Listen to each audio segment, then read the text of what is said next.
This title is narrated with virtual voice, computer-generated narration for audiobooks. Make an Intention with Authentic Christian Prayers by Pietro Bosco. Make an intention with authentic Christian prayers. Recognize and avoid Freemasonry by returning to the Vitus Ordo. Pietro Bosco. For years we have been flooded with techniques from every corner of the world. The huge U.S. personal growth industry dominates the market from the end of the 19th century to the present day. Between books, classroom courses, and live events in sports halls.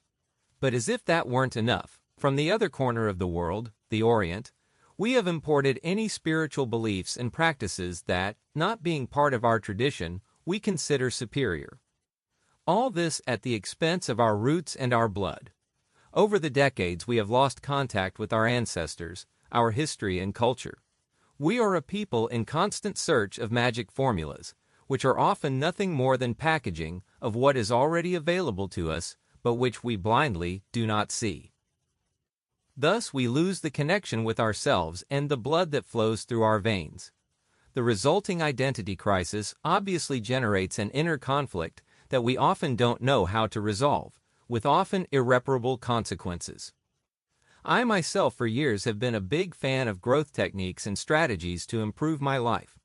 I was firmly convinced of this to the point of spending money on books, courses, and events, and then never feeling truly satisfied.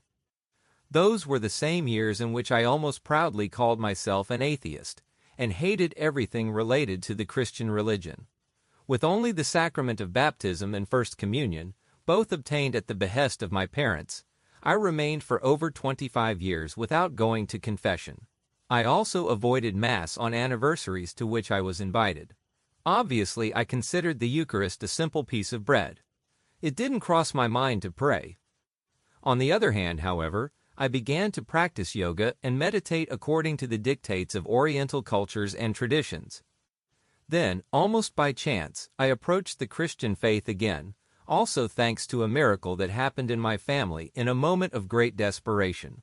In truth, even if you use the term rapprochement, I must admit that mine was a totally different approach compared to the period of catechism, which moreover took place when I was too young to understand. I was only 7 years old. At 43, for the first time I began to study the Christian religion as I had never done before. I read the entire Bible, nearly a year reading. I went back to attending Mass, but not the one that characterizes most ceremonies in Western churches, but the Tridentine Holy Mass, of which I will speak at the end of this book. Also including the great scam of the Second Vatican Council, the damage of the host taken in hand, a very serious fact exacerbated especially during the COVID period, and the battle present within the Church between those who try to defend it and others who instead aim to damage it by manipulating the faithful with false politically correct doctrine. I began to pray assiduously in Latin, a language I had never studied before and which I thought was beyond my reach. Actually, acting in Latin was less difficult than I imagined. Fascinating and fluid, it lends itself very well to prayers. The Rosary, whose importance I didn't even know until a few years ago, I barely knew how it was physically made, but I didn't have the slightest idea of how to use it, has become the best weapon against negativity. Not a day goes by that you don't recite at least one full crown. Having said that, I anticipate that this book was written to be a practical manual.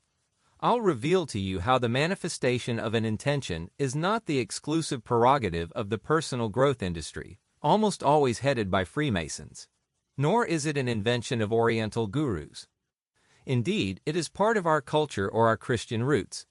Therefore, with the first part of the book, we will get to the heart of the practice, while in the second, I will tell you about the Tridentine Holy Mass and the use of the Latin language.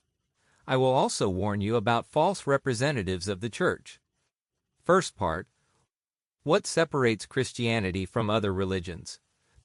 3 ways Christianity is different from other religions. Every other religion teaches us to earn our way to God. 2. Other religions have rule systems to appease their God. Christianity is a relationship with God. 3. No other religion has an empty tomb. To keep listening to this audiobook for free, click the link in the description. It will take you to a free Audible trial where you can listen to this and many other books for free for 30 days.